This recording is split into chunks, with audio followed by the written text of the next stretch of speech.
Hello students, I am going to start chapter 11, that is congruence of triangles. Okay, congruence of triangles. So first of all, we will know what is congruence or what is congruency of figures. ठीक है, तो we see many things around us which are of same shape and size. हम अपने आसपास बहुत सारी ऐसी चीजें देखते हैं जिनकी शेप और साइज सेम होती है. फॉर एग्जाम्पल, अगर क्रिकेट के बॉल की बात करें तो क्रिकेट की सारी बॉल्स की से जो एक तरह के एक ब्रांड की बॉल्स की बात करें तो देखेंगे कि सारे बॉल एक ही शेप और साइज के होंगे. इसी तरह से अगर कॉइन की सेम डिनोमिनेशन की बात करें, सिक्के की सेम साइड की बात करें, सेम डिनोमिनेशन की बात करें तो देखेंगे सेम डिनोमिनेशन के सारे कॉइन्स सेम शेप और साइज के होंगे. अगर किसी पर्टिकुलर ब्रांड के मोबाइल फोन की बात करें या पर्टिकुलर मॉडल के मोबाइल फोन की बात करें तो देखेंगे सारे मोबाइल एक तरह से होते हैं. मतलब अगर कॉन्ग्रुएंसी समझना चाहें तो हम ये सब कहेंगे कि एक ऑब्जेक्ट दूसरे ऑब्जेक्ट के कॉन्ग्रुएंस तब कहा जाएगा जब एक ऑब्जेक्ट को दूसरे के ऊपर रखें और वो उसको पूरी तरह से ओवरलैप कर जाए. ओके, जैसे अगर हम बात करें क्लास 7 के मैथ की बुक की, जो मैथ की बुक आप अपने क्लास में पढ़ते हैं, इस बुक की बात करें तो इस तरह की जो भी बुक लाएंगे उस बुक को इसके ऊपर जैसे ही रखेंगे ये बुक क्या होगा, ओवरलैप हो जाएगा. ओके, तो हम कह सकते हैं कि मैथ की सारी बुक्स, क्लास 7 के मैथ की सारी बुक्स क्या होंगी, कॉन्ग्रुएंस फिगर की होंगी. ठीक है, तो कॉन्ग्रुएंस फिगर समझने के लिए ये कह सकते हैं कि एक ऑब्जेक्ट को दूसरे ऑब्जेक्ट के ऊपर रखने से अगर दूसरा ऑब्जेक्ट पूरी तरह से कवर हो जा रहा है तो हम कहेंगे कि द टू ऑब्जेक्ट या two figures is in congruence. ठीक है, तो इसके लिए कुछ और एग्जांपल की बात करते हैं.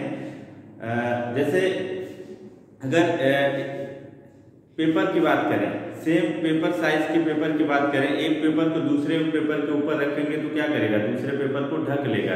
यानी दोनों पेपर का जो शेप होगा वो एक दूसरे के कॉन्ग्रुएंस होंगे. तो ये कॉन्ग्रुएंसी की प्रॉपर्टी हम ट्रायंगल के केस में अप्लाई करेंगे. ओके, तो हम यहाँ देखेंगे कि दो ट्रायंगल कब कॉन्ग्रुएंस होंगे और उसके लिए क्या क्या क्राइटेरिया है, वो सारी चीजें हम यहाँ पे डिस्कस करेंगे.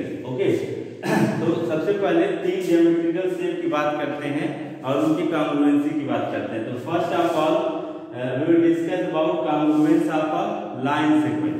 यानी सबसे पहले हम बात करेंगे कि दो लाइन सेगमेंट कॉन्ग्रुएंस कब होंगे. ठीक है, तो दो लाइन सेगमेंट कॉन्ग्रुएंस तब होंगे जब दोनों सेम लेंथ के हों, दोनों की लेंथ सेम हो. जैसे यहाँ पे दो लाइन सेगमेंट हमने बनाया AB और CD. अगर AB की लेंथ CD के बराबर है तो हम कहेंगे कि AB कॉन्ग्रुएंस टू CD. और कॉन्ग्रुएंस को डिनोट करने के लिए एक साइन यूज करते हैं like this. This is sine for congruency. तो यहाँ पे आप देखेंगे कि the length of line segment AB is equal to length of line segment CD. It means that AB congruent to CD. Okay, and two line segment are said to be congruent if they are of same length. दो line segment congruent तब कहे जाएंगे जब दोनों की length same हो. Okay, now congruence of two angles. Congruence of two angles, दो angle के कॉन्ग्रुएंसी की बात करें तो यहाँ पे हम दो एंगल फॉर्म करते हैं.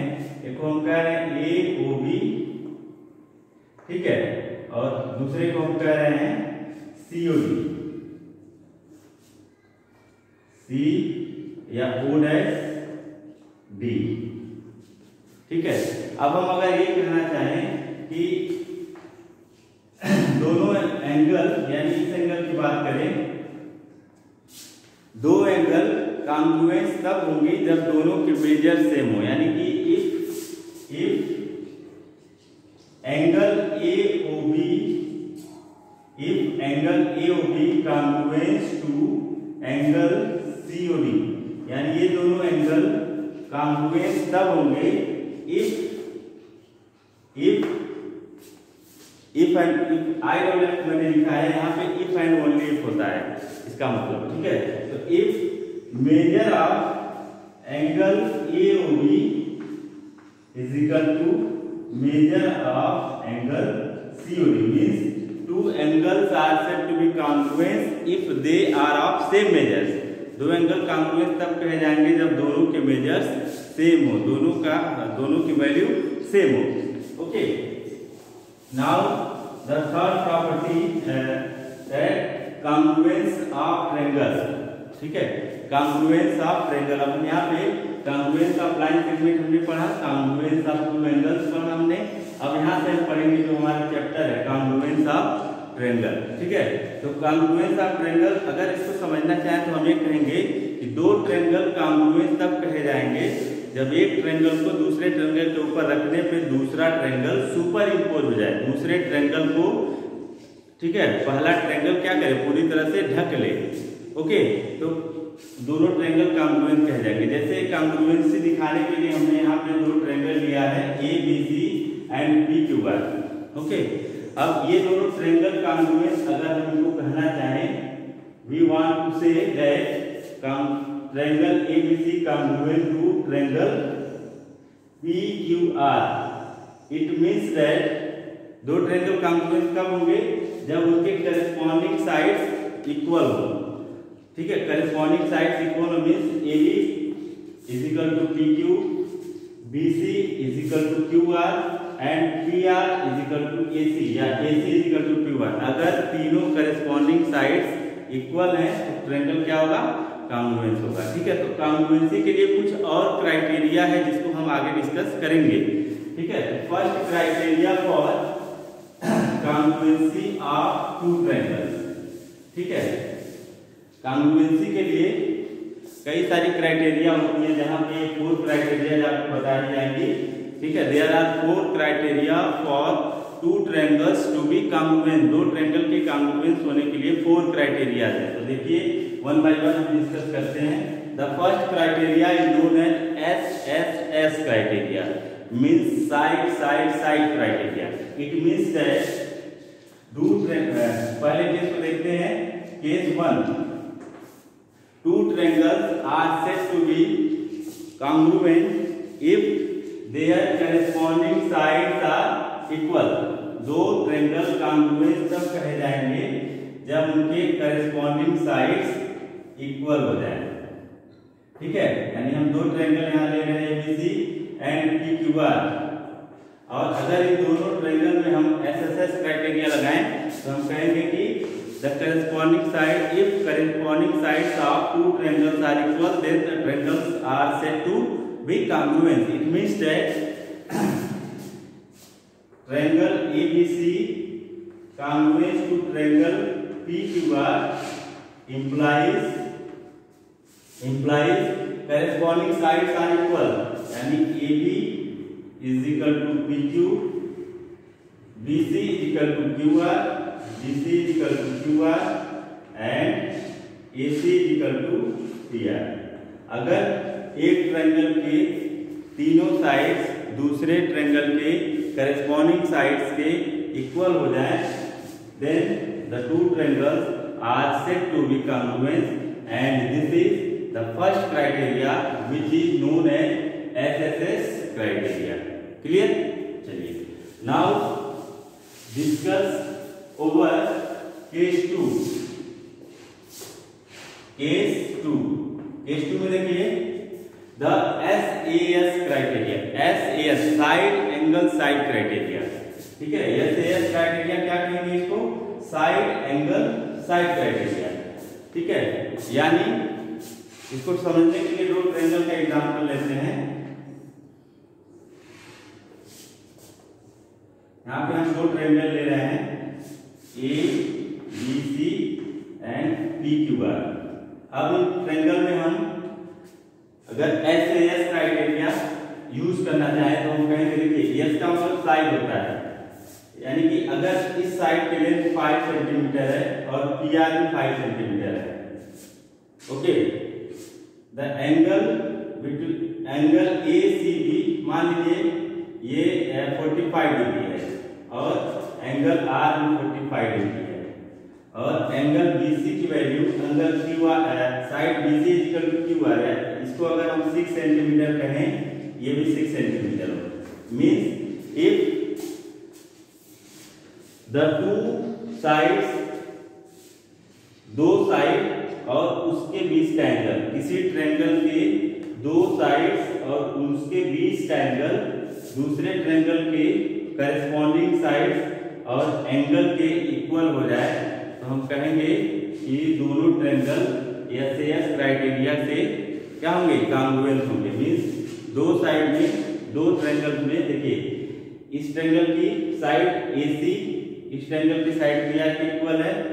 अच्छा, angle ACB is equal to angle PRQ and BC is equal to QR. It means that the two sides and angle between them, ठीक है, is equal to the two sides and angle between them of second triangle। यानी पहले triangle के दो side और उसके बीच का angle दूसरे ट्रायंगल के करस्पॉन्डिंग साइड्स और बीच के एंगल के इक्वल है, तो हम कहेंगे कि दोनों ट्रायंगल क्या होंगे, दोनों ट्रायंगल कॉन्ग्रुएंट होंगे बाय एसएएस क्राइटेरिया। तो हम कहेंगे यहाँ पे triangle ABC congruent to triangle PQR, ठीक है।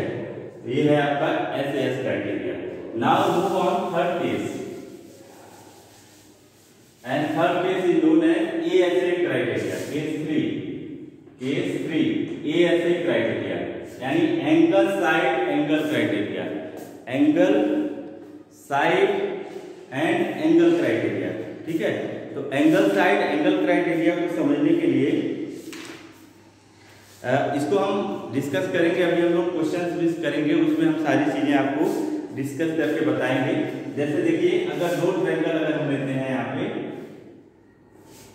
दो ट्रायंगल हमने लिया, एक को हम ABC कहें, ABC एंड PQR, इसमें कोई दो एंगल, इसको हम 45 डिग्री तो 60 डिग्री मान रहे हैं, यहाँ पे भी 45 degree 60 degree and BC is equal to QR।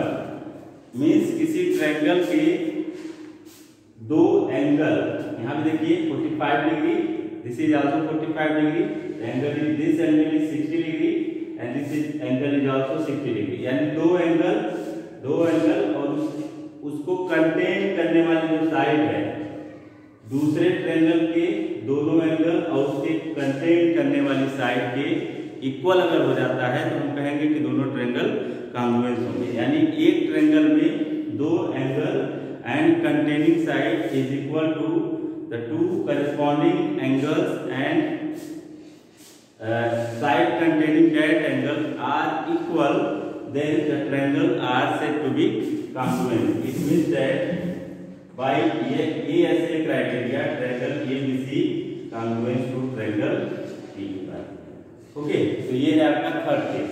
Now move on case 4. Case 4 and case 4 is known as RHS criteria. Case 4 is known as RHS criteria, right hand side criteria, ठीक है। This criteria is also known as right hand side criteria. It means that in a right angle triangle, if hypotenuse and one side is equal to corresponding hypotenuse and other side of another triangle, then the two triangles are said to be congruent. यानी in a right angle triangle, hypotenuse and one another side, hypotenuse के बाद दो side बचते हैं perpendicular और base. तो किसी दो राइट एंगल ट्रायंगल में अगर हाइपोटेनस और कोई एक साइड, हम यहाँ बेस ले रहे हैं, कोई एक साइड दूसरे ट्रायंगल के हाइपोटेनस और करस्पॉन्डिंग साइड के इक्वल होता है, तो हम कहेंगे कि दोनों ट्रायंगल RHS क्राइटेरिया से कॉन्ग्रुएंट होंगे। It means that in triangle ABC and PQR, if AC is equal to PR and BC is equal to QR, then by RHS criteria triangle ABC is congruous to triangle PQR. Okay, तो RHS criteria से हम कहेंगे कि दोनों triangle एक दूसरे के congruence होंगे। तो अब कॉन्ग्रुएंसी पे बेस्ड क्वेश्चंस हम लोग एक्सरसाइज में कवर करेंगे। ओके, जहां वहां पे जो भी डाउट्स होंगे आपके सारे क्लियर हो जाएंगे। Okay, thank you.